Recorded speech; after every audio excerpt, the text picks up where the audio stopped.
My rent was like $195, and that was basically all I was spending money on. I didn't buy food anymore. I stopped buying food, started dumpster diving for everything. I was dumpster diving for shoes, clothes, camping gear, all my food, and just didn't buy anything. And that was a lifestyle I maintained for like years and years and years because I wanted to be in the arts, I wanted to be a writer, and I wanted free time to pursue that.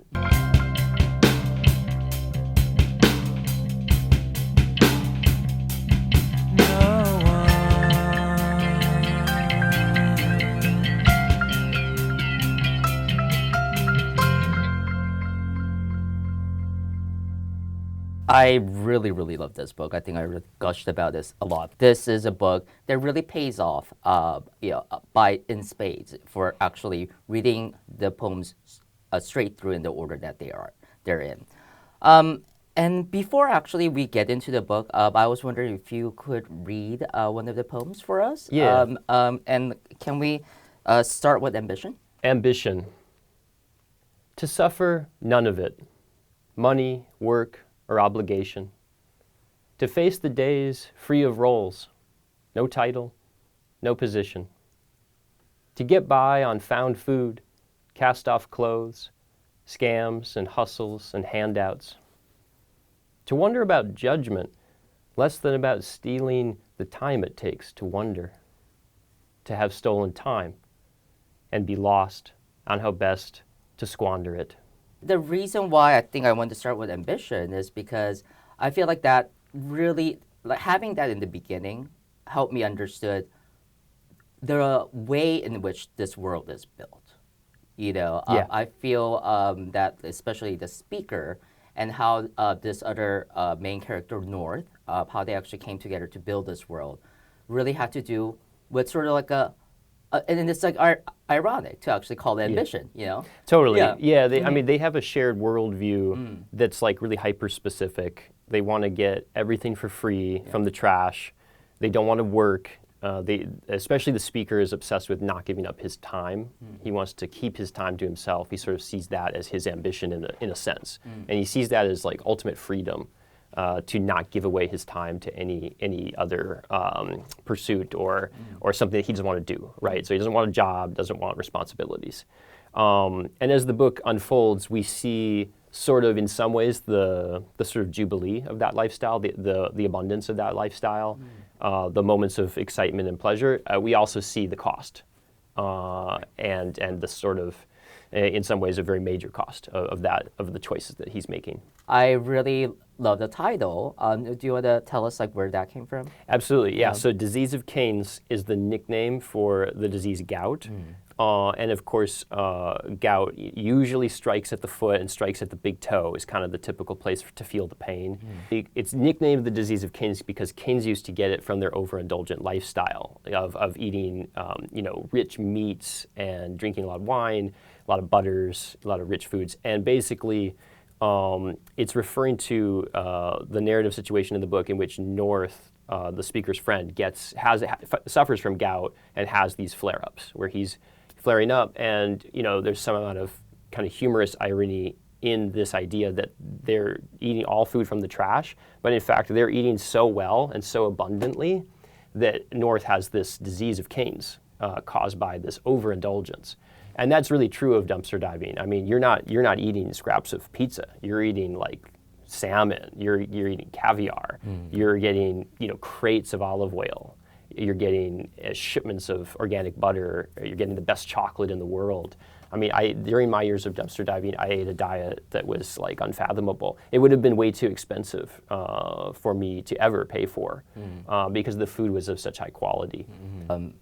How did you first get into the dumpster diving lifestyle? Yeah, so when I was 10 years old, I had become a skater. I was a rollerblader, trick skater, and I was obsessed with it. I did it every day, all day.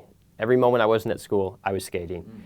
And I wanted to be a professional skater, and that was my life goal. And I remember being on the school bus as a 10-year-old and thinking, if I'm a skater, it means I'm never going to have much money. because the skaters don't. It's not a money-heavy world, and so I'm going to have to figure out how to kind of scrap for myself, or I'm going to work as like a bag boy at a grocery store, something like that. So I started thinking about that at a young age, and by the time I finished high school, I'd shifted away from skating, but I knew I wanted a life in the arts, and I knew I wouldn't ever have any money. And so I decided I wanted to learn how to scrap for myself. And that was something I'd been introduced to by my grandpa, Roald Carlson, who this book is dedicated to. He grew up in Madagascar, as a missionary child, and claims to have never owned shoes until he was 16, and was really a scrapper, grew up in the Depression, and was a dumpster diver. And one of the early gifts from him that I received was a fan. My bedroom was too hot, and this was an issue. And he found a fan in a dumpster and fixed the wiring, and gave it to me. And that was something I had from him from an early part of my life. And so I was introduced to this idea of reusing waste from my grandpa. And when I was 18, I decided I'm going to figure out how to scrap for myself, because I'm not going to have money. So I went off to wilderness survival schools, and I studied primitive skills, tracking, trapping, fire starting, shelter building, all that kind of stuff. And kind of ironically, at those schools, I learned a lot about urban survival as well. That was dumpster diving, how to hop freight trains, how to ship mail for free, these weird skills that a lot of these anarchist kids knew about who were hanging out at these schools. And I learned sort of these modern urban survival skills, and I started applying them. And by the time I was, sort of early 20s, I'd reduced all my expenses to $3,000 a year. So I was living on $3K each year. My rent was like $195, and that was basically all I was spending money on. I didn't buy food anymore. I stopped buying food, started dumpster diving for everything. I was dumpster diving for shoes, clothes, camping gear, all my food, and just didn't buy anything. And that was a lifestyle I maintained for like years and years and years. Because I wanted to be in the arts, I wanted to be a writer, and I wanted free time to pursue that. And so basically I spent a lot of time reading and writing instead of working full-time jobs. I worked little small part-time jobs to have enough money to pay rent. And it was a weird lifestyle. It was kind of a weird set of choices that made sense to me. It was logical to me. It doesn't look logical from the outside. But what it did is it allowed me years and years and years to develop my writing. And that's what I did. And it took me, from that time I started that project, it took me about 15 years before I published The Low Passions, my first book. And I basically wrote full-time that whole time with little small part-time jobs. And for me, it was just a way to do that. And for me, it was worth it. It was like I really wanted to pursue my writing, and so I did. When did you actually come up with the concept of a book that where the central theme was going to be focused on two characters? That happened pretty organically. When I'd finished The Low Passions, I was working on new poems, and I found myself drafting poem after poem about my friend North and the relationship there. And something about writing about him was really striking to me. I felt like he is such a complicated and interesting character. And I also found myself writing a lot of poems about sort of a theme of loneliness and sort of desolation. And I kind of slowly, in this organic way, found a way to combine those two and to start building a narrative around those two impulses that I felt I was having.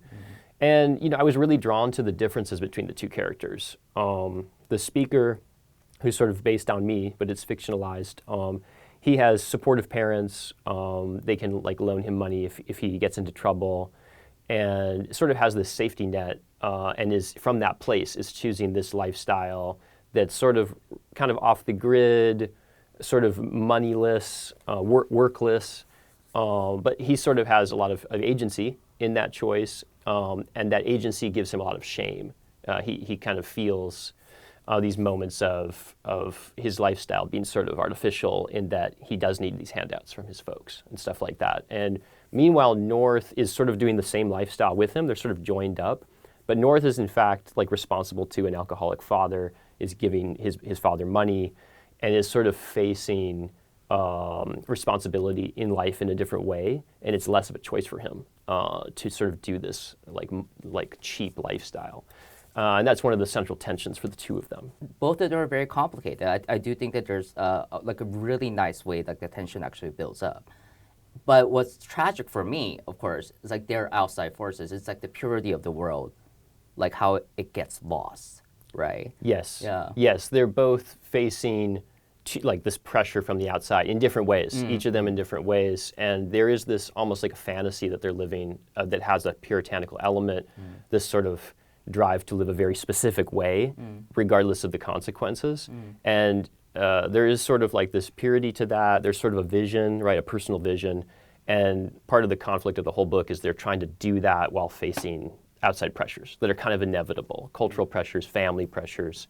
And there's a central question is sort of, what do you do? What happens as those pressures build? And what is the cost of like maintaining a personal integrity? And what is that integrity really? You know, and is it better to change as circumstance change, or better to like stay the course with something you just have decided is like a crystal thing that's you. Yeah. And each of the characters chooses something different. Yeah. Each character, takes a different path when it comes to that pressure point. We should do snow because I feel like snow captures, in fact, what you were talking about in terms of the characters' different circumstances with their family, like very well. I think absolutely. Yeah. So let's do that one. This one's snow. It was the law. You had 4 hours after snowfall to get your sidewalk cleared. Our landlord hated the chore so much, he paid us $5 per inch toward rent. North shoveled. I came behind with salt that glowed in the streetlights like a second snow, as if we were unmaking and remaking the conditions. That winter, North's dad disappeared again, but this time, North didn't bother to report it. Thanksgiving passed. Christmas came and went. It's deep, but it's easy, North said one night, tossing load after load over his shoulder, the powder twisting in the sky and shushing against his coat. Each time the snow let up, we pored over weather reports, hoping for blizzards. If it keeps up like this, I said, February will be free. In March, his dad was back in town, 20 pounds lighter, with no explanation, fishing for little loans. When he heard about February's good fortune, he started leaning on North. My own dad had never asked me for anything, and I wondered what it would mean to know him that way. The snow kept coming down. What are you going to do? I said, fanning cupfuls of salt on the concrete. North shrugged. Give him February. You can't, I said. North lifted a shovelful and heaved it. Stop picturing your own dad, he said. By April, February was spent. In May, North asked if his dad could move in. He was much younger in person than North had made him seem. We gave him a closet, but soon his shit was everywhere. This is temporary, I kept saying. Without snow, the rent outdid us. I caved and made the call. My dad covered most of the summer, treated the three of us to dinner. I'd forgotten how embarrassing it was when he offered to pray over meals. But glancing around the table, I realized everyone was grateful but me.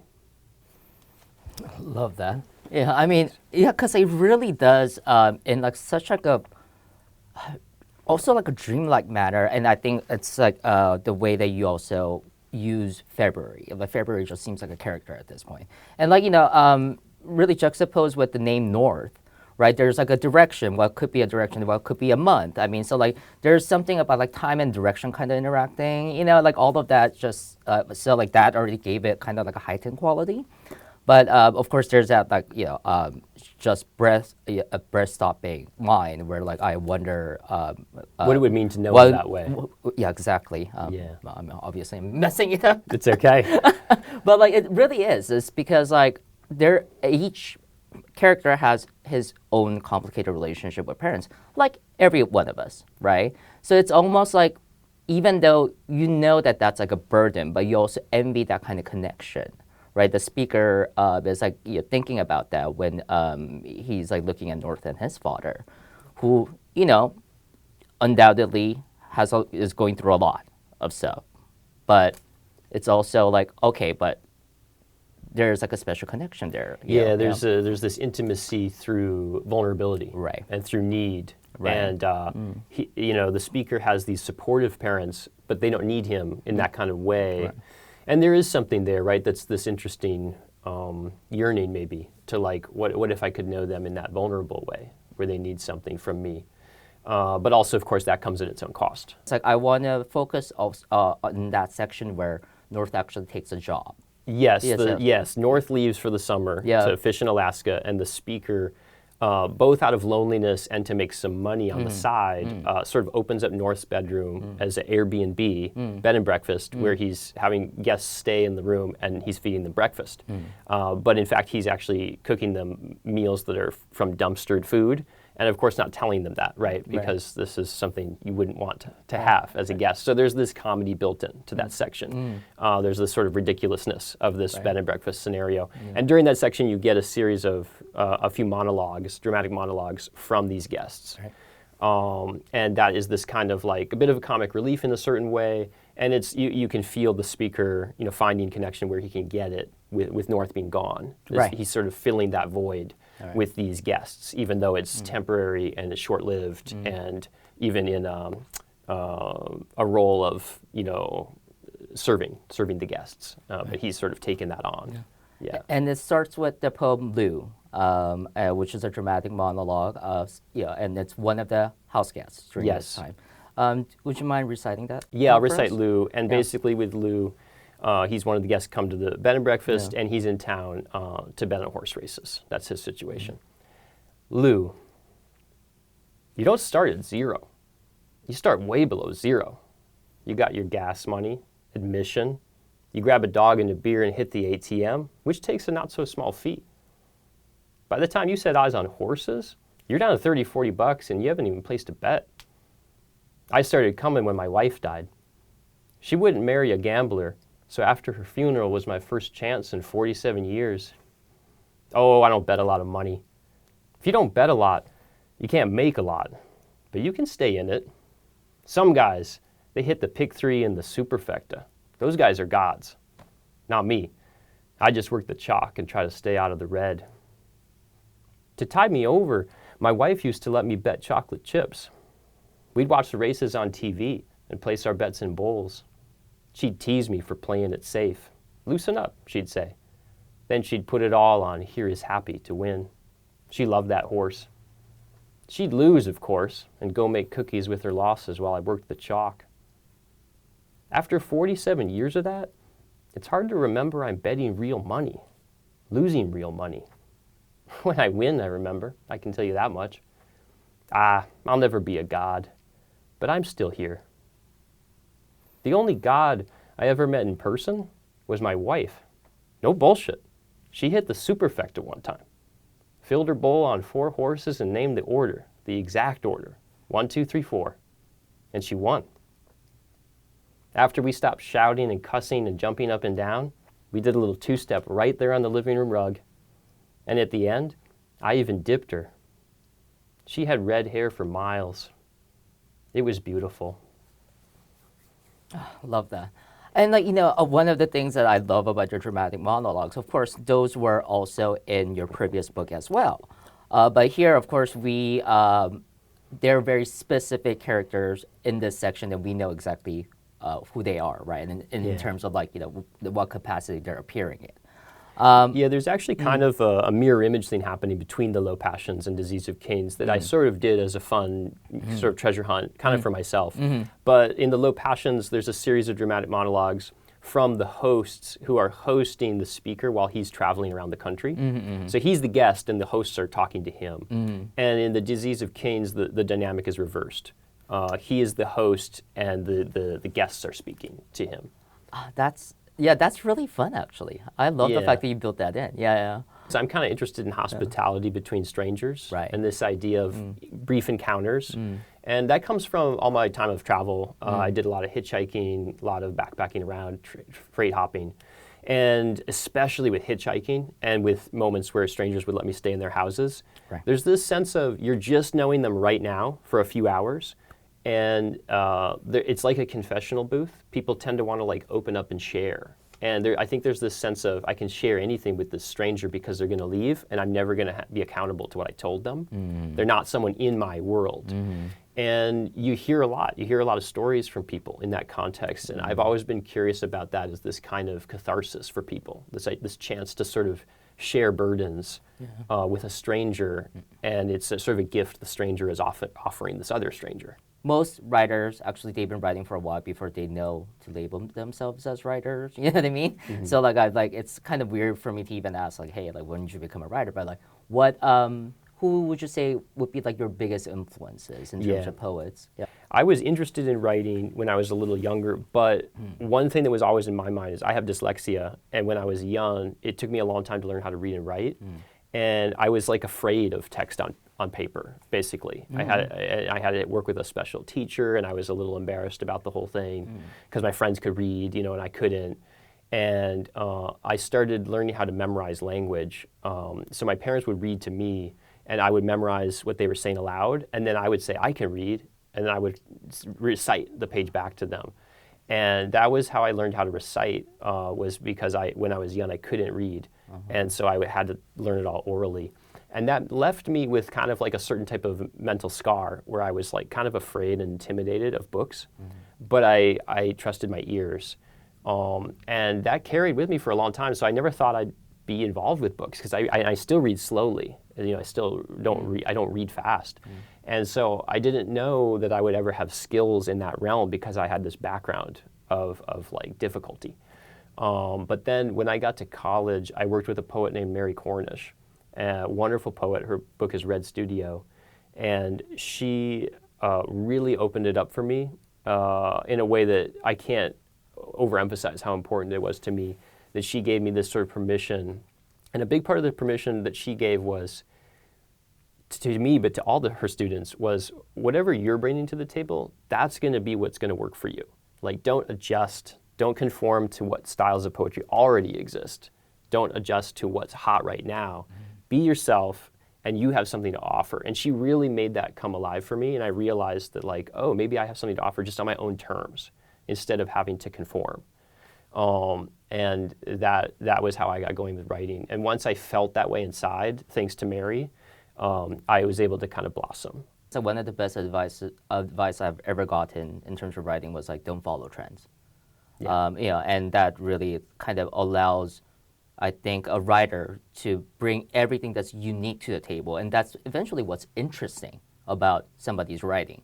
It's not because it sounds like somebody else. I think so too. And one thing I would emphasize too, which I think is important for younger writers to hear, is often the quirks of your writing that are actually kind of wrong, kind of bad, are actually what's going to sound good and be precious once you get better at the craft. Like, don't push that away. Use your quirks. Like, write about these little hobbies that you love, or stay with your mindset. And even if it's like a little rough at first, once you get the craft better, those little quirks of yours will be the gems. That will be what makes your writing special, even though it looks like a weakness early on. I think that's important. And also, to speak to your question about influences, on this book, Disease of Canes, I've got to shout out Robert Frost. He certainly had an influence, especially on the dramatic monologues. But when I say Robert Frost, I think a lot of people think of just like Stopping by Woods on a Snowy Evening, or a few of the ones that are like in the American mind. Right. I think Robert Frost is a much more interesting poet than that if you actually go look at his canon, if you really read his work. Right. He is a very ambitious poet, very experimental, wrote a lot about women, which was unique at the time especially. And he had a lot of interesting things to say, and is really a skilled craftsman as a poet. And so I think Frost is someone to study and get beyond the sort of 10 poems everybody knows. Another poet I should shout out is Jack Gilbert, very important poet to me, and a poet people kind of know, but not that, not as well known. And so if you haven't read Jack Gilbert, his book The Great Fires, his book Monolithos, amazing work. Yeah. You've moved to Los Angeles, I believe, a year and a half ago. So how did that come about? And I've always wanted to be near the mountains. I love the West. I have some kind of Western spirit about me. And that's part of the country that's always spoken to me the most. Very outdoorsy. And my partner is from here. She grew up here. Anessa Ibrahim is her name. And she's from Whittier, out east. And so over the last 8 years, I've visited a lot. And have kind of slowly fallen in love with LA and with the region, with the mountains, with the access, the hot springs, the beaches. And so she's from here, and then my brother moved down here, and he's another big rock climber, and so I can rock climb with him. And once he was down here, things started to kind of crystallize, and then my parents also started planning to move out here, and now they're out here. So it was kind of like, okay, there's a lot of family motivation to be here. And you know, this is like still developing, but I'm working on a script. So I have some amount of interest in potentially pursuing that. As you can tell from my poetry, I love dialogue. I love monologue. So film is appealing to me. And I, of course, grew up as a skater, so I was around cameras all the time. So there's a lot of interest there for me in LA as well. But honestly, the initial draw was family and the outdoors, the access here. The rock climbing's amazing, the backpacking's amazing. Yeah. By the way, by the time I got to the fourth section, I really was like, there are certain poems that just brought me to tears, right? So we're not going to do those. I can't have you crying out here. Yeah, exactly. But and I think also, like those ones, once you actually read like the 3 sections, like the emotional resonance would just be that much deeper. So I think I'm almost like doing like a disservice if I just like, you know, have you read that one. Yeah, it's best to arrive there. Right, exactly. So, but this one, I feel, is, in fact, stands on its own and wouldn't detract too much from that emotional payoff and the family. Great. Yeah.